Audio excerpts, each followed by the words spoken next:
ሰላም ተማሪዎች እንዴት ናችሁ? በያዝነው ዓመት አዲስ አበባ ዩኒቨርሲቲ ገብታችሁ መማር ለምትፈልጉ ተማሪዎች በሙሉ አዲስ አበባ ዩኒቨርሲቲን የተመለከቱ ሁሉንም አይነት መረጃዎች በዚህ ሰዓት የሚያስጨንቋችሁ መረጃዎች ምን አይነት ናቸው? በቅድሚያ አዲስ አበባ ዩኒቨርሲቲ ምን ይመስላል? ምን አይነት ዲፓርትመንቶችን እናገኛለን? የሚለው ጥያቄ ነው። በመቀጠል ደግሞ ወደ አዲስ አበባ ዩኒቨርሲቲ ለመግባት መግቢያ ፈተና አለ። እሱን መግቢያ ፈተና እንዴት እንዘጋጅ? መግቢያ ፈተናው ምን ይመስላል? ሙሉ መረጃውን በዚህ ቪዲዮ አዘጋጅተን ይዘንላችሁ መጥተናል። ይህንን ዶክመንት ማግኘት ከፈለጋችሁ ይህን የምታዩትን ሙሉ ዶክመንት ማግኘት ከፈለጋችሁ የፍሬሽማን ትሪክስ ቴሌግራም ቻናል ወይም ደግሞ የፍሬሽማን ትሪክስን ሞባይል አፕሊኬሽን በማውረድ መጠቀም ትችላላችሁ። በቅድሚያ ይህ የአዲስ አበባ ዩኒቨርሲቲ አቬሌብል የሆነው ለነማን ነው ስንል የኢትዮጵያ ሰከንዳሪ ስኩል ሊቪንግ ሰርቲፊኬት ኤግዛም፣ ይሄ ማለት ከ2014 ዓ.ም ጀምሮ የማትሪክ ፈተና ወስደው ማትሪክ በየዓመቱ የነበረውን ማትሪክ ፈተና ማለፊያ ውጤት ማምጣት የቻሉ ተማሪዎች የአሁኑን ዓመት ጨምሮ እንዲሁም ደግሞ የሪሜዲያል ፈተና ወስደው የሪሜዲያል ማለፊያ ነጥብ ማምጣት የቻሉ ተማሪዎች ይህንን የዩኤቲ ፈተና መውሰድ እንዲሁም ደግሞ ካለፉ ወደ አዲስ አበባ ዩኒቨርሲቲ መቀላቀል ይችላሉ ማለት ነው። ይሄ የአዲስ አበባ ዩኒቨርሲቲ የመግቢያ መንገድ ነው። እሺ ይህንን ካየን በዚህ ዶክመንት ስር ያካተትንላችሁ ምንድን ነው የሚለው እናያለን። በቅድሚያ ስለ አዲስ አበባ ዩኒቨርሲቲ ኢንትሮዳክሽን እንሰጣቸዋለን። በመቀጠል ደግሞ አዲስ አበባ ዩኒቨርሲቲ ላይ ስለሚሰጡት ካምፓሶች ስላሉት ካምፓሶች እና የካምፓሶቹ ስፔሻላይዝ ያደረጓቸው ዲፓርትመንቶች እነማን ናቸው የሚለውን፣ በመቀጠል ደግሞ ወደ አዲስ አበባ ዩኒቨርሲቲ ለመግባት የምትፈተኑትን የዩኤቲ ኤግዛም እንዴት እንደምትፈተኑ፣ ኤግዛሙ ምን እንደሚመስል፣ ፈተናው ምን እንደያዘ፣ ፈተናው ላይ ስኮር እንዴት እንደሚሰጣችሁ ኤንድ ኦልሶ ለፈተናው ሳምፕል ጥያቄዎች አሉ፣ እነሱንም እናያቸዋለን ማለት ነው። አራተኛ ላይ ደግሞ ያስቀመጥንላቸው አዲስ አበባ ዩኒቨርሲቲ የሚሰጠውን ዩኤቲ ፈተና እንዴት መመዝገብ እንደምትችሉ ስለ ፈተና ቀኖቹ ምናምን መረጃዎች ተካተዋል። በመቀጠል ደግሞ ውጤት እንዴት ይገለጽላቸዋል፣ እንዴትስ ትመደባላችሁ ወደ ዲፓርትመንቶች የሚለውን፣ በገቨርንመንትም በሰልፍ ስፖንሰርሺፕ የምትገቡ ተማሪዎች ሙሉ መረጃ ታገኛላችሁ ማለት ነው። በቅድሚያ አዲስ አበባ ዩኒቨርሲቲ ምን ይመስላል የሚለውን ስንመለከት ኢትዮጵያ ውስጥ የመጀመሪያው ቀደምት የሆነው ዩኒቨርሲቲ ነው። አሁን ላይ ደግሞ ራስ ገዝ ሆኗል። ራሱን በራሱ የሚያስተዳድር ብቸኛው ዩኒቨርሲቲ በዚህ ሰዓት አዲስ አበባ ዩኒቨርሲቲ ነው። የት ይገኛል ስንል አዲስ አበባ ከተማ ላይ ነው የሚገኘው። ስታተሱ ፐብሊክ ዩኒቨርሲቲ ወይም የመንግስት ዩኒቨርሲቲ ከሚባሉት ውስጥ ነው የሚካተተው። ስንት ካምፓስ አለው ስንል 13 ካምፓስ የተለያዩ አዲስ አበባ ከተማን ጨምሮ ቢሾፍቱ፣ ከአዲስ አበባ ከተማዎች ቢሾፍቱ አንድ ቅርንጫፍ አለው። እሱን ከታች እንመለከተዋለን። አዲስ አበባ ዩኒቨርሲቲ ቪዥኑ ምንድነው ምናምን የሚሉ ሀሳቦችን አካተንላቸዋል። በመቀጠል እንግዲህ የምንመለከታቸው የአዲስ አበባ ዩኒቨርሲቲን በጣም ታዋቂና ፌመስ የሆኑ ካምፓሶቹን ነው። 13ቱንም ሙሉ ለማየት ጊዜ ስለሌለን ግን በጣም ታዋቂ የሆኑትን አብዛኞቻችሁ ተማሪዎች ዲፓርትመንት መርጣችሁ የምትገቡባቸውን ግቢዎች አሳያቸዋለሁ ማለት ነው። ሌሎቹን ደግሞ እንደዚሁ ጠቅሻቸው ብቻ አልፋለሁ። የመጀመሪያው 6 ኪሎ ካምፓስ ነው። 6 ኪሎ ካምፓስ ወይም ሜን ካምፓስ ተብሎ የሚጠራው እንደምታውቁት ይሄ ምስል ይሄንን መግቢያ በር፣ ታዋቂ የሆነው መግቢያ በር ይሄ የምታዩት የሚገኝበት 6 ኪሎ ነው። ሜን ካምፓስ ይባላል። የሚሰጡ ዲፓርትመንቶችን ስንመለከት የሶሻል ሳይንስ፣ አርት፣ ሂውማኒቲ በዚህ ስር ነው የሚካተቱት። ኮሌጆች አሉት እዚህ ውስጥ እንዳልኳችሁ ሶሻል ሳይንስ ኮሌጅ፣ አርት፣ ሂውማኒቲ ኮሌጆች አሉ በውስጡ አቅፎ የያዛቸው ይህ ካምፓስ። በዚህ ስር የሚሰጡ ዲፓርትመንቶች ጂኦግራፊ፣ ሶሻል ወርክ፣ ሶሺዮሎጂ፣ ሂስትሪ፣ ፖለቲካል ሳይንስ፣ ጆርናሊዝም፣ ሳይኮሎጂ፣ ኤጁኬሽን፣ ላንጉዌጅ ለምሳሌ እንግሊዝኛ፣ አማርኛ፣ አፋን ኦሮሞ፣ አረቢክ፣ ቻይኒዝ የመሳሰሉት ቋንቋዎች ይሰጧቸዋል። እንዲሁም ደግሞ ስፔሻል ኒድ ኤጁኬሽን ጭምር ይሰጣል ማለት ነው። 6 ኪሎ ሜን ካምፓስ ትልቁ ብራንች ነው። ሁለተኛው 5 ኪሎ ካምፓስ ነው። 5 ኪሎ ደግሞ የቴክኖሎጂ እና የኢንጂነሪንግ ግቢ ነው። ኤአይቲ ተብሎ ይታወቃል። ይሄኛው ደግሞ እንዳልኳችሁ ኮሌጅ ኦፍ ምንድነው የሚባለው? ኮሌጅ ኦፍ ኢንስቲትዩት ኦፍ ቴክኖሎጂ ተብሎ ነው የሚጠራው። በዚህ ስር ምን አለ ስንል ታዋቂ የሆኑ ኢንጂነሪንጎች ለምሳሌ እነማን አሉ በዚህ ስር? እነ ሲቪል ኢንጂነሪንግ፣ ኬሚካል ኢንጂነሪንግ፣ መካኒካል ኢንጂነሪንግ፣ ኤሌክትሪካል ኤንድ ኮምፒውተር ኢንጂነሪንግ፣ ባዮሜዲካል ኢንጂነሪንግ፣ ሶፍትዌር ኢንጂነሪንግ፣ ኮምፒውተር ቴክኖሎጂ፣ ሳይበር ሴኩሪቲ። አሁን እነዚህ የቅርብ ጊዜ የተካተቱ ናቸው። እነዚህ ሁሉ አይቲን ጨምሮ ይሰጣሉ ማለት ነው። እነዚህ ይሰጣሉ። ሌላኛው ደግሞ 4 ኪሎ ካምፓስ ነው። 4 ኪሎ አሁንም የናቹራሎች ካምፓስ ነው። ይህኛው ናቹራል ኤንድ ኮምፒውቴሽናል ሳይንስ ኮሌጅ የሚባል አለው። ናቹራል ኤንድ ኮምፒውቴሽናል ሳይንስ ስር የሚሰጡ ዲፓርትመንቶችን ስንመለከታቸው ባዮሎጂ፣ ኬሚስትሪ፣ ጂኦሎጂ፣ ማትማቲክስ፣ ፊዚክስ፣ ስፖርት ሳይንስ፣ ስታቲስቲክስ፣ እንዲሁም ደግሞ በኤጁኬሽን ትራክ ስር ደግሞ እነዚህ ይህ ኮመን የሆኑ ኤጁኬሽን ፊልዶች የሚሰጡት የተፈጥሮ ሳይንስ ፊልዶች የሚሰጡት በዚህ ፋኩሊቲ ሳይንስ ፋኩሊቲ የሚባለው 4 ኪሎ ካምፓስ ነው ማለት ነው። ሌላኛው የጤና ሳይንስ ካምፓስ ሰፈረ ሰላም ካምፓስ ተብሎ ይጠራል። የሰፈረ ሰላም ካምፓስ አሁንም ለናቹራል ተማሪዎች ነው ዲፓርትመንት የሚሰጠው። ሰፈረ ሰላም ሄልዝ ሳይንስ ነው እንዳልኳቸው። በዚህ ስር ምን ምን ይሰጣሉ? በደንብ ተመልከቱ። ሄልዝ ሳይንስ ሆኖ ግን ነን ሜዲካል የሆኑ ሜዲካል የሆኑት ጥቁር አንበሳ ብራንች ነው የሚሰጡት። ነን ሜዲካል የሆኑ እና አነስቴዥያ፣ ሜዲካል ላቦራቶሪ ሳይንስ፣ ሜዲካል ራዲዮሎጂ ቴክኖሎጂ፣ ሚድዋይፈሪ፣ ነርሲንግ እነዚህ የሚሰጡት ሰፈረ ሰላም ካምፓስ ነው። ሌላኛው ጥቁር አንበሳ ካምፓስ ሲሆን ይሄኛው ደግሞ የሜዲሲን ግቢ ነው። ቅድም እንዳልኳችሁ ከላይ ያለው ሰፈረ ሰላም የሚባለው ነን ሜዲካል ነው። ይሄኛው ደግሞ ሜዲሲን ነው። ብዙ ጊዜ ሰፈረ ሰላም ላይ ከተማሩ በኋላ 4ኛ ዓመት እና 3ኛ ዓመት ሲደርሱ ነው የሜዲሲን ተማሪዎች ወደ ጥቁር አንበሳ የሚገቡት። ጥቁር አንበሳ ኮሌጅ ኦፍ ሜዲሲን ነው የሚባለው። አብሮም ሆስፒታል ታዋቂ የሆነ ጥቁር አንበሳ ሆስፒታል አብሮ አለ እዛው ከግቢው ማለት ነው። ፕሮግራሙ ምንድነው? ዶክተር ኦፍ ሜዲሲን ነው የሚሰጠው። የሜዲካል ስኩሉ ይሄ ነው ማለት ነው፣ ጥቁር አንበሳ የሚባለው ነው። እሺ አሁን ደግሞ የምንመለከተው ቢሾፍቱ ያለውን ካምፓስ ነው። ቢሾፍቱ ያለው ካምፓስ ቬተርናሪ ሜዲሲን ኮሌጅ ነው። በቬተርናሪ ሜዲሲን ኮሌጅ ስር የእንስሳት ሕክምና የሚሰጥበት ማለት ነው። የእንስሳት ሕክምና የሚሰጥበት ቢሾፍቱ ብራንች ነው የሚገኘው። ሌላኛው ደግሞ የልደታ ካምፓስ ነው። ልደታ ካምፓስ እየተባለ የሚጠራው የአርኪቴክቸር ኤንድ ዲዛይን ኮሌጅ ነው። ምን ተብሎ ይጠራል መሰላችሁ? ይሄ ኢአይ ኤቢሲ ተብሎ ይጠራል። ኢአይ ኤቢሲ ኢትዮጵያን ኢንስቲትዩት ኦፍ አርኪቴክቸር ዲዛይን ተብሎ ቢልዲንግ ኤንድ ዲዛይን ተብሎ ነው የሚጠራ። በዚህ ስር የሚሰጡ ዲፓርትመንቶች አርኪቴክቸር ኤንድ ዲዛይን አለ፣ አርባን ፕላኒንግ ኤንድ ዲዛይን አለ፣ ኤንድ ኦልሶ ኮተም የሚባለው ኮንስትራክሽን ቴክኖሎጂ ማኔጅመንት በዚህ ስር ይሰጣሉ ማለት ነው። አርኪቴክቸር ፊልድ ነው የሚሰጥበት።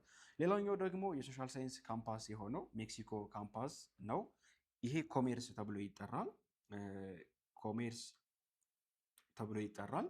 ይሄ በውስጡ በቢዝነስ እና ኢኮኖሚክስ ኮሌጅ ነው የሚካተተው። ቢዝነስ ኤንድ ኢኮኖሚክስ ኮሌጅ ከ6 ኪሎ ከሜን ካምፓሱ ፊት ለፊት አለ እዛው 6 ኪሎ ኤፍቢ ተብሎ የሚጠራው። ይሄ ኤፍቢ የሚባለው ፋኩሊቲ ኦፍ ቢዝነስ ኤንድ ኢኮኖሚክስ ነው። ከኤፍቢኢ ስር ነው ተካቶ የሚገኘው የኮሜርስ ኮሌጅ ማለት ነው። ሶሻሎች እንዳልኳቸው 3 ካምፓሶች ናቸው ያላቸው። ሜን ካምፓሱ አለ። ከሜን ካምፓሱ ፊት ለፊት ኤፍቢኢ አለ። ኤፍቢኢ ማለት ፋኩሊቲ ኦፍ ቢዝነስ ኤንድ ኢኮኖሚክስ ነው። በሱ ስር ደግሞ ተጨማሪ ኮሜርስ ሜክሲኮ ላይ ነው የሚገኘው። ይህንኛው ኮሜርስ ተብሎ የሚታወቀው። በዚህ ስር የሚሰጡ እነማን ናቸው? አካውንቲንግ ኤንድ ፋይናንስ፣ ኢኮኖሚክስ፣ ማኔጅመንት። እነዚህ ባይዘወይ ፐብሊክ አድሚኒስትሬሽን፣ ቢዝነስ አድሚኒስትሬሽን ኤንድ ኢንፎርሜሽን ሲስተም፣ ሎጂስቲክስ ኤንድ ሳፕላይ ቼን ማኔጅመንት፣ ማርኬቲንግ ማኔጅመንት። ከዚህ ውስጥ አብዛኞቹ ከሎጂስቲክስ እና ከማርኬቲንግ እንዲሁም ከቢዝነስ አድሚኒስትሬሽን ውጭ ያሉት እነዚህ ከላይ ያሉት ከላይ የዘረዘር ናቸው የት ይሰጣሉ? ኤፍቢኢ ጭምር ይሰጣሉ። ኤፍቢኢ ካምፓስ ጭምር ይሰጣሉ ማለት ነው። ይህንን እንድታውቁት። ኤፍቢኢ እንዳጋጣሚ ምስሉን አላካተትንላችሁ። ሌሎች ከጠቀስናቸው ውጭ ያሉት ግቢዎች እነማን ናቸው? አንደኛ የያሬድ የሙዚቃ ትምህርት ቤት የሚባለው አለ። ያሬድ ሙዚቃ ትምህርት ቤት አለ። ብዙ ተማሪዎች በእርግጥ ያሬድ ሙዚቃ ትምህርት ቤት ክህሎት ያላቸውን የሙዚቃ ክህሎት ያላቸውን ሰዎች ነው ፈትኖ የሚቀበለው። ራሱን የቻለ ሌላ ፈተና አለው። ዩኤቲ ብቻውን በቂ አይደለም። ወደ ያሬድ ሙዚቃ ትምህርት ቤት ለመግባት ሌላ ሪኳየርመንቶች አሉት። ከዛ ደግሞ የስፖርት ኮሌጅ አለ 5 ኪሎ ፊት ለፊት ያለ፣ ከ5 ኪሎ ብራንች ፊት ለፊት ያለ የስፖርት ካምፓስ አለው። ሌሎችም 13 አለው። በቃ ኮመን የሆኑት ታዋቂዎቹ ለእናንተ አብዛኞቻችሁ የምትገቡባቸው እነዚህ ናቸው። ያሬድ ሙዚቃ ትምህርት ቤት እንደነገርኳቸው 6 ኪሎ ነው የሚገኘው። እሱንም ጠቅሼላቸዋለሁ። አሁን እንግዲህ ወደ እነዚህ ካምፓሶች ከነዚህ ሁሉ ካምፓሶች ወደ አንዱ ተመድባችሁ ገብታችሁ ለመግባት አሁን ላይ ድሮ ውጤታችሁ የቲዮሪ ውጤታችሁ ብቻ ነበር። አሁን ላይ ግን አዲስ ፈተና አምጥተዋል። አንደር ግራጁዌትድ አድሚሽን ቴስት የሚባል ወይም ዩኤቲ ተብሎ የሚጠራ ቴስት አምጥተዋል። ይሄ ቴስት ምንድን ነው የሚለውን ደግሞ አብረን እንመለከታለን ማለት ነው። በቅድሚያ ዩኤቲ ምንድን ነው የሚለውን እስኪ። ዩኤቲ ማለት ማንዳቶሪ የሆነ የአፕቲቲዩድ ቴስት ነው። ምንም ብዙ ቦታዎች ላይ ስታዩ አካብደው ያወሩታል የተለየ ነገር አስመስለው። ዩኤቲ ማለት አፕቲቲዩድ ቴስት ነው እና ልክ ለማን ነው የሚፈቀደው እንዳልኳቸው ኤኤስኤልሲ እና ኤኤስኤልሲ ማለት ማትሪክ ፈተና ነው። ሪሜዲያል ማትሪክ ላለፉ ተማሪዎች የሚፈቀድ የአፕቲቲዩድ ቴስት ነው።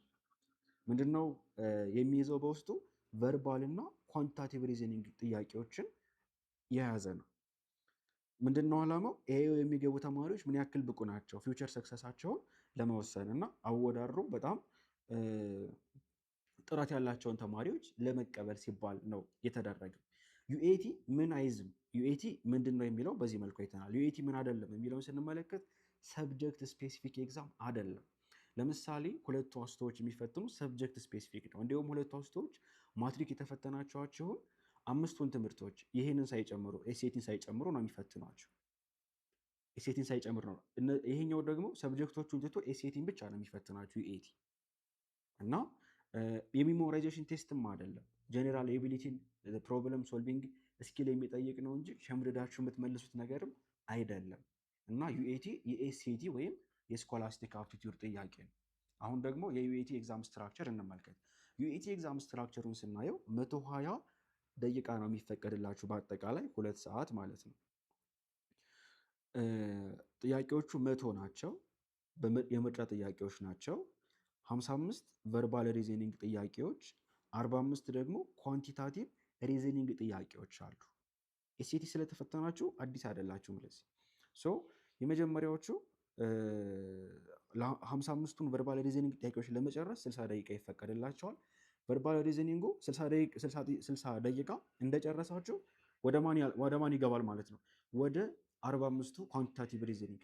ለዚህም 60 ለዚህኛውም 60 ነው የሚፈቀደው። በነገራችን ላይ ከአንዱ አትርፌ ወደ አንዱ ሊድ ምናምን አስችሉም። ስትጨርሱ 60ው ሲያልቅ ነው ወደዚህኛው ሴክሽን የሚወስዳቸው እና ፈተናው ምንድነው? ፎርማቱ ዲጂታል ኮምፒውተር ቤዝድ ቴስት ነው። በኤኤዩ ቴስቲንግ ፖርታል በኩል የሚሰጥ ዲጂታል ኮምፒውተር ቤዝድ የሆነ ፈተና ነው። አሁን ቨርባል ሪዝኒንጉ ምን ይመስላል፣ ኳንቲታቲቭ ሪዝኒንጉ ምን ይመስላል የሚለው የተወሰነ ነገር ልበላቸው። እዚህ ጋር ቨርባል ሪዝኒንጉ ሳምፕል ኩዌሽን ይሰጣል ዩኤቲ። ፍሬሽማን ትሪክስ የሚለው አፕሊኬሽን ላይ ስገቡ ኤኤዩ ዩኤቲ የሚል ታገኛላችሁ። አፑን አውረዳችሁ ፍሬሽማን የሚለውን እንዳበራችሁት እና ስትገቡ ኤኤዩ ዩኤቲ በሚለው ስር ስትገቡ ምን ታገኛላችሁ? ኢንትሮዳክሽን የሚል የመጀመሪያ ቻፕተር አለ። ኢንትሮዳክሽን ቱ ዩኤቲ።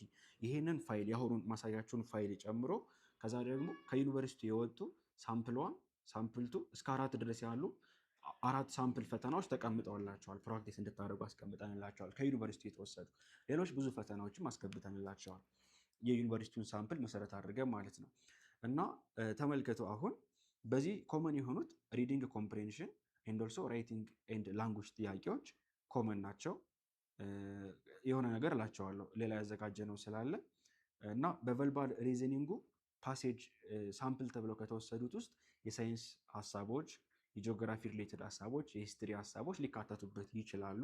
ፓሴጁ ነው ያው ፓሴጅ የሚሰራው አኮርዲንግ ቱ የተሰጠን ፓሴጅ ስለሆነ ሂስትሪውን ወይም ጂኦግራፊውን አወቅ ነው አላወቅ ነው ብዙ ማተር የሚያደርግብን ነገር የለም። ሌላኛው ደግሞ ኳንቲታቲቭ ሪዝኒንግ ጥያቄዎች ናቸው። እነዚህ እንዳልኳቸው 45 ጥያቄዎች ናቸው። 60 ደቂቃ ይሰጣቸዋል። ምን ምን ፎከስ ያደርጋሉ ስንል አንደኛ ሄርት ኦፍ አልጀብራ፣ ሊነር ኢኩዌዥን፣ ኢኒኳሊቲ፣ ሲስተም ኦፍ ኢኩዌዥን፣ ፕሮብለም ሶልቪንግ እና ዳታ አናላይሲስ፣ አድቫንስድ የሆኑ የማትስ ኮንሴፕቶች ሰች አዝ ኳድራቲክ ኢኩዌዥን፣ ኤክስፖናንት፣ ራዲካል ፋንክሽን የመሳሰሉት እንዲሁም ደግሞ ተጨማሪ ቶፒኮች እንደ ጂኦሜትሪ፣ ትሪጎኖሜትሪ፣ ኮምፕሌክስ ነምበር የመሳሰሉትም ይካተቱበታል ማለት ነው። ኳንቲታቲቭ ሪዝኒንግ ሳምፕል ኩዌሽኖች እዚህ ጋር የምታዩቸው ሳምፕል ኩዌሽኖች ናቸው። እነሱን የመሳሰሉ ጥያቄዎች አሉ ማለት ነው። ስለዚህ ስለ ዩኤቲ ፈተና ወሳኝ ምክሮችን እንስጣቸው። አንደኛ ታይም ማኔጅመንት ወሳኝ ነው። 100 ኩዌሽን በ2 ሰዓት ነው መጨረስ ያለባቸው በጥንቃቄ እና እኩል ነው የሚከፋፈሉት። እሺ ያንኛው ሴክሽንም 1 ሰዓት፣ ይሄኛው ቨርባሉም 1 ሰዓት፣ ኳንቲታቲቭ ሪዝኒንጉም 1 ሰዓት ነው የሚወስዱት። እና ቲንክ ዶንት ሜሞራይዝ፣ ስለመሸምደድ ምናምን አታስቡ። ምክንያቱም የሚሸመደድ ነገር ሳይሆን የምትጠየቁት ምን አይነት ነው? ፕሮብለም ሶልቪንግ ስኪላችሁን ኮንሴፕት አንደርስታንድ ማድረጋችሁን የመጠየቅ ነው።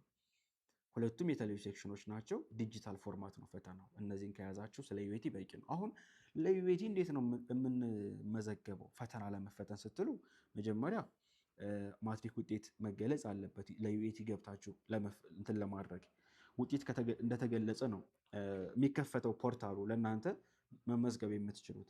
ሲከፈት እኛ ቻናል ላይ ፍሬሽማን ትሪክስ ቻናል ላይ ሊንክ እናስቀምጥላቸዋለን። የምዝገባ ሂደትም በባለፈው ዓመት ለተፈተኑት የሚሰራ ነው አለን። አዲስም ቪዲዮ እንሰራላቸዋለን የአሁኑ ዓመት ሲከፈት ማለት ነው። እና ሰርች ታደርጋላችሁ። ኦፊሻል ፖርታሉን እንደዚህ በምታዩት ሳይት ነው። ሰርች ታደርጋላችሁ። ከዛ በኋላ ይመጣላቸዋል። መረጃቸውን አስገቡ፣ ውጤታችሁ ስንት አመጣችሁ ምናምን የሚል የምዝገባ ሂደት አለ። እሱን ቪዲዮ ስለምንሰራላችሁ በቀጣይ በዛ መልኩ ትመዘገባላችሁ። ከዛ በኋላ የፈተና ሴንተር አለ የምትመርጡት።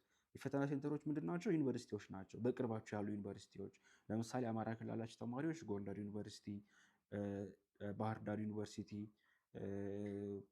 ወሎ ዩኒቨርሲቲ፣ እነዚህ የተመረጡ ዩኒቨርሲቲዎች ነበሩ። ትግራይ ላላችሁ መቀሌ ዩኒቨርሲቲ እና አክሱም ዩኒቨርሲቲ ይመስለኛል ባልሳሳት። ኦሮሚያ ላላችሁ ጅማ፣ እዚህ አዲስ አበባ ዩኒቨርሲቲ፣ ሌሎችም ዩኒቨርሲቲዎች አሉ። አሁን ማላስታውሳቸው ብቻ ብዙ ዩኒቨርሲቲዎች በቅርባችሁ ያሉ የቴስቲንግ ሴንተር ትመርጣላችሁ። ክፍያ አለው። ክፍያው ስንት ብር ነው ይላል እዚህ ጋር 750 ብር ነው የምትከፍሉት። በቴሌ ብር ነው የምትከፍሉት። ሌላ ሰው ማስከፈል ትችላላችሁ። 750 ብር ቴሌ ብር የሚጠቀም ሰው ማትጠቀመው ከሆነ እናንተ በሱ ማስከፈል ትችላላችሁ። እሱን ሙሉ ቪዲዮ ሲደርስ ቀኑ እንመለስበታለን ከዝግጅታችሁ በኋላ ማለት ነው። እንዳልኳችሁ ፔመንት ከጨረሳችሁ በኋላ ከከፈላችሁ በኋላ አድሚሽን ትኬት አለ። ኢንትራንስ ስትፈተኑ አውረዳችሁ የገባችሁበት ትኬት አለ አይደለ? ሪሜዲያልም ከሆናችሁ ወደ ፈተና መግቢያ ብላችሁ ኢንትራንስ ትኬት የሚል የያዛችሁት እናንተ አድሚሽን ካርድ ይዛችሁ ነው የገባችሁ ኢንትራንስ ተፈታኞች። ሪሜዲያሎች ደግሞ ኢንትራንስ ትኬት የፈተና መግቢያ ትኬት ይዛል። ልክ እንደዛ ታወርዳላችሁ፣ ፕሪንት ታደረጉና ትይዛላችሁ። ፈተና ክፍል ስትሄዱ የምታሳዩት የእናንተ መረጃ ያለበት ማለት ነው። ከዛ በኋላ የፈተና ጊዜያችሁ ምናምን እዛ ትኬት ላይ ተቀምጧል። ጠብቃችሁ ሄዳችሁ መፈተን ነው ማለት ነው። ኤግዛም ዴይ ላይ ይዛችሁ መግባት የሚፈቀድላችሁና የሚከለከሉ ነገሮች ምንድን ናቸው? አይዲያችሁን፣ የትምህርት ቤታችሁን አይዲ፣ ናሽናል አይዲ፣ ፓስፖርት ካላችሁ ነው። ፓስፖርት ከሌላችሁ አትጠየቁም። እነዚህ መያዝ ይፈቀዳል። ዩኤቲ አድሚሽን ቲኬት ቅድም ፕሪንት አድርጋችሁ ያወርዳችሁትም ማለት ነው። እሱን ሲምፕል የሆነ ፎር ፋንክሽን ካልኩሌተር፣ ሲምፕል ካልኩሌተር፣ እሺ፣ መደመር፣ መቀነስ፣ ማባዛትና ማካፈል ብቻ የሚሰራ ሌላ ነገር የማይሰራ ካልኩሌተር። እንደርሶ እርሳስ ወይም ደግሞ እስክሪብቶ መያዝ ትችላላችሁ። የሚከለከሉ ነገሮች ሁሉም የትኛውም አይነት ኤሌክትሮኒክ ዲቫይስ አይፈቀድም። መጽሐፎች፣ ኖቶች ምናምን መያዝ አይፈቀድም። የፈተና ጊዜ ሳይንቲፊክ የሆነ ወይም ፕሮግራሜብል ካልኩሌተር፣ ራዲካሎችን የሚሰራ ሎጋሪዝም ፈንክሽን፣ ብዙ ነገር የሚሰራ ካልኩሌተር አይቻልም። ሩለር፣ ፕሮትራክተር፣ ኮምፓስ ወዘተ ፎርሙላ ሺት ምናምን አይፈቀድም። ይዛችሁ ከተገኛችሁ ምንድን ነው ቅጣታችሁ? የተከለከሉ አይተሞችን ከያዛችሁ ኢሚዲየት የሆነ ዲስኳሊፋይ ትደረጋላችሁ ከፈተና ማለት ነው። እሺ አሁን ደግሞ ውጤታችሁ እንዴት ነው የሚሰራላችሁ? አጠቃላይ 100 ጥያቄ ስለሆነ 100 ካገኛችሁ 100% ማለት ነው። 60 ከመለሳችሁ 60% ፐርሰንቴጁ በነንበሩ ነው የሚቀመጠው፣ ሌላ የተለየ ነገር ስለሌለው ማለት ነው። እና ዜን ውጤታችሁን የምታዩት በምንድን ነው? ፖርታል ላይ ትገባላችሁ። የራሳችሁ ኪዋር ኮድ አለ ሰርተፊኬታችሁ ላይ ያለ፣ እሱን እንትን በማድረግ ውጤታችሁ ማየት ትችላላችሁ። እሱን እንኳን ሲቀርብ ቪዲዮ እንሰራላችኋለን፣ ተጨማሪ ቪዲዮ። ካለፋችሁ ማለፍና መውደቅ እንዴት ነው የሚታወቀው የሚለውን ነገር አሁን አንዳንድ ነገር ልበላችሁ። ስፔሻሊ ገቨርንመንት ስፖንሰርሺፕ እና ሰልፍ ስፖንሰርሺፕ ተማሪዎች አላችሁ። ሰልፍ ስፖንሰርሺፕ የሚባሉት መጀመሪያ ኢንትራንስ ማለፍ ግዴታ ነው። በነገራችን ላይ ለሁላችሁም ኢንትራንስ 50% እና ከዛ በላይ አምስቶ ማለፍ ግዴታ ነው። እሱን ካለፋችሁ በኋላ ገቨርንመንት ስፖንሰር እና ሰልፍ ስፖንሰር ብላችሁ ነው እንትን የምትሉት። እሱንም ቢሆን ዩኤቲ ትፈተናላችሁ። ሁላችሁም እኩል ነው የምትፈተኑት ዩኤቲ ፈተና ግን ማለፊያው ለገቨርንመንት ስፖንሰርሺፕ እና ለሰልፍ ስፖንሰርሺፕ ተብሎ በሁለት ይከፈላል። ሰልፍ ማለት እየከፈልን እንማራለን። እኛ ከአዲስ አበባ ዩኒቨርሲቲ ውጭ ሌላ ዩኒቨርሲቲ መማር አንፈልግም፣ ሰው እናንተ ጋር ነው መማር የምንፈልገው፣ እየከፈልን እንማራለን የሚሉ ተማሪዎች ሰልፍ ስፖንሰርሺፕ ይባላል። ከዛ ደግሞ ገቨርንመንት ስፖንሰርሺፕ የሚባለው አለ። እነዚህኞቹ ደግሞ ሁሉም ልክ ድሮ እንደነበረው በመንግስት ማደሪያ በመንግስት ምግብ እየተሰጣቸው በነፃ የሚማሩ ተማሪዎች ገቨርንመንት ስፖንሰር ይባላሉ። እና ሌላ ደግሞ ተጨማሪ ልንገራቸው፣ ስኮላርሺፕ የሚያገኙ ተማሪዎች ደግሞ አሉ። ስኮላርሺፕ የሚያገኙት እነማን ናቸው መሰላችሁ? ማትሪክ በጣም የሰቀሉ 200 የሚደርሱ ተማሪዎች ወይም ደግሞ 300 ተማሪዎች ሊያደርጉት ይችላሉ፣ ከሶሻል ከናቹራል ብለው። ለእነዚህ ተማሪዎች ደግሞ ነፃ ስኮላርሺፕ። ገቨርንመንት ስፖንሰርሺፕ እና ስኮላርሺፕ ምንድነው ልዩነቱ ካላችሁ፣ ገቨርንመንት ስፖንሰርሺፕ ያው ዲግሪያቸውን ስትቀበሉ በኋላ ላይ ዲግሪ ከተቀበላችሁ በኋላ የመንግስት ቅጥር ምናምን የምትገቡ ከሆነ ትከፍላላችሁ በተዘዋዋሪ በታክስ መልኩ ያስከፍሏቸዋል። ቅጥር ስትቀጠሩ፣ የመንግስት ተቋም ስትቀጠሩ ከሆነ እነዚህኞቹ ግን በቃ ዩኒቨርሲቲው ያንን አያስከፍላቸውም። ሌላ ምንም የተለየ ጥቅም የሚያገኙት ነገር የላቸውም። ስኮላርሽፕ የተባሉት ተማሪዎች ያ ነው ልዩነታቸው። ሌላ ልዩነት የላችሁም። ሰልፍ ስፖንሰርሽፕ ግን በየመረጣችሁት ዲፓርትመንት እናንተ የምትፈልጉት ዲፓርትመንት ትገባላችሁ። በእርግጥ ለየዲፓርትመንቱ አለው ስኬል አለው። የዩኤቲ ፈተናችሁ ይወስነዋል። ሰልፍ ስፖንሰሮች ያው ገቨርንመንት ስፖንሰርሽፕ ዲፓርትመንት የሚመረጠው ከፍሬሽማን በኋላ ነው። ሰልፍ ስፖንሰርሽፕ ግን ዲፓርትመንትም ወዲያው ትመርጣላችሁ። ለምሳሌ ይኸውላችሁ ቀለል ባለ መልኩ ሳስረዳችሁ ሜዲሲን ለሰልፍ ስፖንሰርሽፕ 80% ከሆነ ፋርማሲ ደግሞ 60% ከሆነ እናንተ ስትመርጡ አንደኛ ሜዲሲን ሁለተኛ ምናምን ብላችሁ ነው የምትመርጡት። ሶ ሜዲሲን ከቻለላችሁ ለሜዲሲን ዩኤቲ ውጤታችሁ ካልቻለ ግን ለቀጣዩ ዲፓርትመንታችሁ ያስገቧችኋል። ሶ እናንተ ዲፓርትመንታችሁንም የዛኔ ነው የምትመርጡት። ዩኤቲ ፈተናችሁ ከፍ ካለ ጥሩ ዲፓርትመንት ታገኛላችሁ፣ የምትፈልጉትን ዲፓርትመንት ታገኛላችሁ። ዝቅ ካለ ግን ያው ድርድር አላችሁ ማለት ነው። ለዛ ውጤት የማይፈቀዱ ዲፓርትመንቶች ይኖሩና ሌሎች ዲፓርትመንቶችን ትሞከራላችሁ። አንፈልግም ካላችሁ ማቋረጥ ትችላላችሁ። እሺ ይሄንን አልኳችሁ አይደል? አሁን ደግሞ ምን ልጨምርላችሁ መሰላችሁ? ብዙ ተማሪዎች ያው ፎርማል አድርገው ከማስረዳት ይልቅ የሚሻለው ከእናንተ አእምሮ የሚመጣውን ነገር መመለስ ስለሆነ ይህንን የዩኤቲ ፈተና መፈተናችን ሌላ ዩኒቨርሲቲ ለመምረጥ ኢፌክት አለው ወይ? ምንም አይነት ኢፌክት የለውም። እሺ ይችን ነገር በደንብ ያዙልኝ።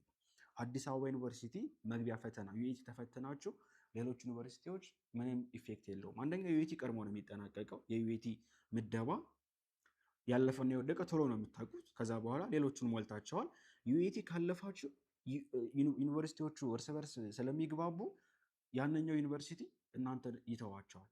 ኦልሬዲ ዩኤቲ የምታልፉ ተማሪዎችን ምደባችሁንም አያወጣውም ማለት ነው። እሺ ዩኤቲ ሌሎች ዩኒቨርሲቲዎች ቅሬታ ካልፈጠረባቸው ዩኤቲ ወስደን የአስቱን ፈተና መሞከር ብንፈልግስ ወደ አዳማ ለናቹራሎች ነው ወደ አዳማ እና ወደ አዲስ አበባ ሳይንስና ቴክኖሎጂ ዩኒቨርሲቲ በእርግጥ ራሱን ችሎ ቀጣይ ቪዲዮ ሰራላቸዋለሁ ስለ ሁለቱ አስቶዎች። ግን ብንሞክርስ ችግር አለው ወይ? ሁለቱንም መፈተን ትችላላችሁ። ፍሬሽማን ትሪክስ ዩቲዩብ ቻናል ላይ ተመለሱና ሁለቱንም የተፈተነ ተማሪ ኢንተርቪው አድርገናል። ከዛ ዩኤቲ ወደቀና አስቱ ገባ። እንዴት መሰላችሁ የሚሆነው? ዩኤቲ መጀመሪያ ውጤት ያሳውቃል፣ ሁለቱንም ለወሰዱ ተማሪዎች ማለት ነው። ሶ ዩኤቲም የወሰዱ ተማሪዎች አስቱም ከወሰዱ ዩኤቲ ላይ ካለፉ አስቱ ላይ ስማቸው አይወጣም። ዩኤቲ ከወደቁ ግን አስቱ ስማቸውን እንዲያወጣው ይላክለታል አስቱ ማለት ነው። እንደዛ ስለሚሰሩ ተግባብተው ምንም ሀሳብ አይግባችሁ፣ በነፃነት ፈተናዎችን መፈተን ትችላላችሁ። ሃው ፕሌስመንት ወርክስ አፍተር ዩኤቲ። ዩኤቲ ከተፈተን በኋላ እንዴት ነው ምደባችን እንትን የምንለው? ይሄ እንግዲህ እንዳልኳቸው ነው። ስለ ሰልፍ ስፖንሰር ቅድም ነግሬያቸዋለሁ። ገቨርንመንት ስፖንሰርሽፕ ያው ማለፊያ ነጥብ አለው። ሜቢ የዩኤቲ ማለፊያ ነጥብ 80%፣ 82%፣ 80 ለወንዶች ለሴቶች ተብሎ ይቆረጣል። ያን ያመጣ ተማሪ ዩኒቨርሲቲ ገብቶ ምን ሆኖ ነው የሚማረው? ፍሬሽማን ሆኖ ይማራል። ፍሬሽማን ሆኖ ይማርና እሱን ደግሞ ስለ ዲፓርትመንት አመራረጥ የሰራነው ቪዲዮ ስላለ ቸክ ታደርጉታላችሁ። ሁሉም በአንድ መግለጽ ስለማይቻል ለምን ሌሎች ዩኒቨርሲቲዎች ላይ ያለው ተመሳሳይ ስለሆነ። ለምሳሌ እኔ አሁን ናቹራል ነኝ ልበል፣ ገባሁ፣ ዩኤቲ ተመደብኩኝ፣ አለፍኩኝ። እሺ ፍሬሽማን ፈርስት ሴሚስተር እማራለሁ። ፈርስት ሴሚስተር እንዳለፍኩኝ ናቹራል ተማሪ ስለሆንኩኝ ወደ ሜዲሲን፣ ወደ ኢንጂነሪንግ፣ ወደ ኮምፒውተር ሳይንስ መግባት ወደምትፈልገው ምረጥ እባላለሁ። እሺ ብዬ ቅድም ያያችሁት የ4 ኪሎ መራት ኮምፒውቴሽናል ሳይንስ ከገባው በኋላ አሁንም ሰከንድ ሴሚስተርን እጨርሳለሁ። ሰከንድ ሴሚስተርን እጨርስና አሁን ደግሞ 4 ኪሎ ላይ ካሉ ዲፓርትመንቶች መካከል ምረጥ እባላለሁ። በውጤቴ ነው ባይዘው። የማን ውጤት ነው? ዩኤቲ አይመለከተውም። ፍሬሽማን ውጤቴ ነው የሚመለከተው ለዲፓርትመንት በኋላ ላይ። እሺ አሁን ኮምፒውተር ሳይንስ አለ። አሁን ደግሞ አይኤስም ወደዚህኛው ተልኳል፣ ወደ 4 ኪሎ ገብቷል። አይኤስም ኢንፎርሜሽን ሲስተም ማለት ነው። ኢንፎርሜሽን ሲስተም አለ። ከዛ ደግሞ ይሄ ሳይንስ ዲፓርትመንቶች ባዮሎጂ ምናምን፣ ጂኦሎጂ ምናምን እነሱ ወደ እነሱ በውጤቴ ይመድቡኛል ማለት ነው። 5 ኪሎ ከመረጥኩም በተመሳሳይ 5 ኪሎ የምመርጠው መቼ ነው? ኢንጂነሪንግ የምመርጠው መቼ ነው? የፈርስት ሴሚስተር ውጤት እንደጨረስኩኝ ነው። ውጤታችሁ የፈርስት ሴሚስተር ውጤታችሁ ነው ለገቨርንመንት ስፖንሰርሺፕ ተማሪዎች ዲፓርትመንታችሁን የሚወስንላችሁ የዩኤቲ ሳይሆን የፍሬሽማን ውጤታችሁ ማለት ነው። ከዛ አሁን ፈርስት ሴሚስተር ላይ ኢንጂነሪንግ ገባሁ አይደለ? 5 ኪሎ ገብቼ እማርና ሰከንድ ሴሚስተርን ስጨርስ ደግሞ ሲቪል ነው፣ መካኒካል ነው፣ ሶፍትዌር ነው እመርጣለሁ ማለት ነው። እንደገና ይህን ይመስላል እንግዲህ። ይህን ሶሻል ላይ ደግሞ እንመልከት። ሶሻል ደግሞ ፈርስት ሴሚስተር ትማሩና ገቨርንመንቶችን ነው የማወሩ አሁን። እሺ ፈርስት ሴሚስተር ትማሩና ፈርስት ሴሚስተር እንዳለቀ ህግ ዲፓርትመንት እና አዘር ሶሻል ሳይንስ ተብሎ ምረጡ ትባላላችሁ። ህግ የሚፈልጉት ህግ ብለው እንትን ይላሉ። ሌሎቻችሁ ዝም ብላችሁ 1 ዓመት ሙሉ ትማራላችሁ። ህግ የሚማሩት ሲኦሲ አለ፣ ለሲኦሲ ነው የሚሞክሩት። ልክ ናቹራል ላይ ሜዲሲን፣ ፋርማሲ ምናምን እንዳለው እንደ የግቢዎቹ ልዩነት ማለት ነው። እና ያው ፍሬሽማን ትሪክስ አፕሊኬሽን ላይ ሲገቡ ሄልዝ ሲኦሲ፣ ሎ ሲኦሲ የሚል ታገኛላችሁ። እኛም ሙሉ የፍሬሽማን ተማሪን ከጭንቀት ነፃ አድርገን ነው ማሳለፍ የምንፈልገው። ኤቭሪቲንግ ፕሮቫይድ እናደርጋለን እናንተ የሚያስፈልጋቸው እና ህግ ነው የሚገቡ ተማሪዎች ይገባሉ። ሌሎቻችሁ ግን ፈርስትንም ሰከንድንም ትጨርሱና ከዛ በኋላ ነው ወደ ኢኮኖሚክስ ብትፈልጉ፣ ኮሜርስ ብትፈልጉ፣ ኤፍቢ ያሉ ዲፓርትመንቶች ብትፈልጉ፣ ሜን ካምፓስ ያሉ ዲፓርትመንቶች ከህግ ውጭ ያሉትን የዛኔ ትከፋፈላላችሁ በውጤታችሁ፣ በ2 ሴሚስተር ውጤታችሁ ማለት ነው። ይህንን ነው የሚመስለው።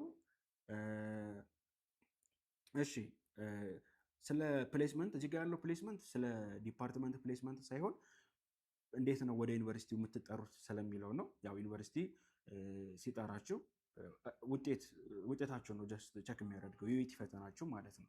ከዛ ኢንትራንሳችሁንም በሆነ ያክል መንገድ ይመለከተዋል። ሃው ቱ ቹዝ ዩር ስትሪም ስቴፕ ባይ ስቴፕ። አሁን ይሄ አሳጥረን ያስቀመጥንበት ነው። መጀመሪያ ስትሪም ስትመርጡ ነው። ይሄኛው ደግሞ ስትሪም ስትመርጡ እንኳን ይደርሳል በኋላ ላይ። ስትሪም ስትመርጡ በኋላ ይደርሳል። መጀመሪያ ወደ ዩኤቲን አልፎ ወደ አዲስ አበባ ዩኒቨርሲቲ መግባት ስለሚቀድም ሙሉ ስላካተትንበት ነው እንደዚህ ሆነ። እዚህ ጋር አዲስ አበባ ዩኒቨርሲቲ ያላቸው ዲፓርትመንቶች በሙሉ ለናቹራል ሳይንስ እነማን ዲፓርትመንቶች ይሰጣሉ፣ ለናቹራል ዲፓርትመንት እነማን ይሰጣሉ ተዘርዝረውላቸዋል። ይኸውላችሁ በናቹራልና ኮምፒውቴሽናል ሳይንስ ስር እነዚህ፣ በቴክኖሎጂ ኤንድ ቢልት ኢንቫይሮንመንት በሚለው ስር ደግሞ እዚህ ጋር የምትመለከቷቸው፣ ሄልዝ ሳይንስ እነዚህ የተወሰኑ የቀሩም አሉ በነገራችን ላይ። ሶሻል ሳይንስም እዚህ ጋር የተወሰኑት ተቀምጠዋል። ሙሉ አይደለም የተወሰኑ የሚቀሩ አሉ እዚህ ጋር ተቀምጠዋል። እሺ እዚህ ጋር ደግሞ ሜቢ ዲሴብሊቲ ያለባችሁ ተማሪዎች ምናምን እናንተ አፕላይ ስታደርጉ ማሳወቅ መቻል አለባችሁ። ዲሴብሊቲ ያለባችሁ መስማት ወይም ማየት የተሳናችሁ ተማሪዎች ካላችሁ እናንተ ከፎርሙ ላይ አፕላይ ስታደርጉ ዲሴብሊቲ እንደሆናችሁ ማሳወቅ አለባችሁ። እናንተ ከፍ ያለ እድል ታገኛላችሁ ወደ ዩኢቲ ለመግባት። እሱን ነው ያካተትንላችሁ። በመጨረሻም ስለ አዲስ አበባ ዩኒቨርሲቲ ሙሉ ገለጻችን ይህንን ይመስላል። በቀጣይ ደግሞ ለዩኢቲ ፈተና ዝግጅት ማድረግ የምትፈልጉ ተማሪዎች ካላችሁ አሁን ያለንበት ሐምሌ ነው፣ ነሐሴም አለ ገና። ውጤት እንግዲህ ጳጉሜ አካባቢ ቢለቀቅ ነው፣ በጣም ከፈጠነ ነሐሴ አጋማሽ ቢለቀቅ ነው ውጤት። እንደባለፈው ዓመት ከሆነ መስከረም ነው የነበረው። በፊተኛው ደግሞ ጳጉሜ ላይ የተለቀቀው ሰው ውጤት እስከሚገለጽ ድረስ ፍሬሽማን ትሪክስ ለዩኢቲ ፈተና የሚሆን ምርጥ ክላስ አዘጋጅቶላቸዋል። በ15 ለሰን የተከፋፈለ ለእያንዳንዱ ቸክ ማድረግ ትችላላችሁ። አፕሊኬሽናችን ገብታችሁ የቪዲዮ ለሰን አለ። ቪዲዮ ለሰን እንደጨረሳችሁ ኖቶች ተካተዋል። ኖቶች ከኮሌክሽን ኤግዛሞች ጋር ነው የተካተቱት። ፕላስ ደግሞ ኤግዛሞች አሉ። ፕራክቲስ የምታደርጉባቸው ፈተናዎች በኩዊዝ መልክ የተቀመጡ ጥያቄዎች አሉ። ቼክ ማድረግ ትችላላችሁ ገብታችሁ አፑን እንዳወረዳችሁት። ፍሪ ክላስ ስላለ 15 ለሰኖች። የመጀመሪያው በቨርባል ሪዝኒንግ ስር ክላሲፊኬሽን ኤንድ አናሎጂ፣ አንቶኒም ኤንድ ሲኖኒም፣ ሪዲንግ ኮምፕሬንሽን፣ አናላይቲካል ኤንድ ሎጂካል ሪዝኒንግ፣ ግራመር ኤንድ ሴንቴንስ ኮሬክሽን፣ ቮካቡላሪ ኢን ኮንቴክስት። በኳንታቲቭ ሪዝኒንግ ስር ደግሞ ነምበር ሲስተም ኤንድ አርቲሜቲክ፣ ሬሽዮ፣ ፐርሰንቴጅ ኤንድ አቨሬጅ፣ ፕሮባቢሊቲ ኤንድ ስታቲስቲክስ፣ ሲኩዌንስ ኤንድ ሲሪስ፣ ታይም ኤጅ፣ ቢዝነስ አፕሊኬሽን፣ ኢኩዌዥን፣ ኢኒኳሊቲ ኤንድ ፈንክሽን፣ ጂኦሜትሪ፣ ትሪጎኖሜትሪ ኤንድ ካሌንደር፣ ዴታ ኢንተርፕሪቴሽን፣ ኳንቲታቲቭ ኮምፓሪዥን ብለን አስቀምጠናል። እነዚህን እያንዳንዱን ለሰኖች ዲቴል በሆነ ክላስ እየሰጠን ነው የምንገኘው። አፕሊኬሽናችንን አውርዱና ተጠቀሙ። ቴሌግራም ቻናላችንም ፍሬሽማን ትሪክስ ብላችሁ ሰርች አድርጉና ጆይን ማድረግ አትርሱ። ብዙ ነገሮችን እንለቅላቸዋለን። ሌላኛው ለነገራችሁ የምፈልገው የፍሬሽማን ትሪክስ ፓኬጅ ምን እንደሚመስል ነው። ፍሬሽማን ትሪክስ ላይ ያለው ፓኬጅ 3 አይነት ፓኬጅ ነው። አንደኛ ዩኤቲ ብቻ፣ ለዩኤቲ ብቻ ክፍያ 250 ብር ነው። ሙሉ ክላስ ነው የምታገኙት። የሚቀርባችሁ ምንም ነገር አይኖርም። የኢቢቲ ሙሉ ክላሳችን 250 ብር ነው። በመቀጠል እኛ አስቱ መፈተን እንፈልጋለን ካላችሁ የአስቱ ክላስ ፕላስ ዩኤቲ ክላስ ሁለቱን የምትፈልጉ ከሆነ 300 ብር ነው። አስቱ ብቻ ነው የምንፈልገው ካላችሁ ለአስቱ ብቻ 200 ብር ነው ፓኬጁ። አስቱ ብቻ መግባት ለምትፈልጉ ተማሪዎች የአስቱ ክላስ 200 ብር ነው። ሌላኛው ደግሞ እኛ አሁን ለኢቢቲ እየተፈተን የፍሬሽማን ክላስ አመታዊ የፍሬሽማን ክላስ አመታዊ ማለት የፈርስት እና የሰከንድ ሴሚስተር ማለት ነው። በአጠቃላይ ወደ 16 ኮርሶች ናቸው። ኢቨን ዲፓርትመንት በርጣቸው አሁን ኢንጂነሪንግ ብትገቡ ወደ ህግ ዲፓርትመንት ብትገቡ ያሉ ኮርሶች አሉ ለየት ያሉ። ለምሳሌ ኢንጂነሪንግ ስትገቡ አፕላይድ ማትስ ተወስዳላችሁ ከሌሎቹ በተለየ እና አፕላይድ ማትስን፣ ጄኔራል ኬሚስትሪ፣ ጄኔራል ባዮሎጂ እነዚህ ሳይቀር የተካተቱበት ኮመን ያልሆኑ ወይም ስፔሲፊክ ሆነው ለናቹራል ብቻ የሚሰጡ ኮመን ኮርሶች ሳይቀር ተካተውበታል።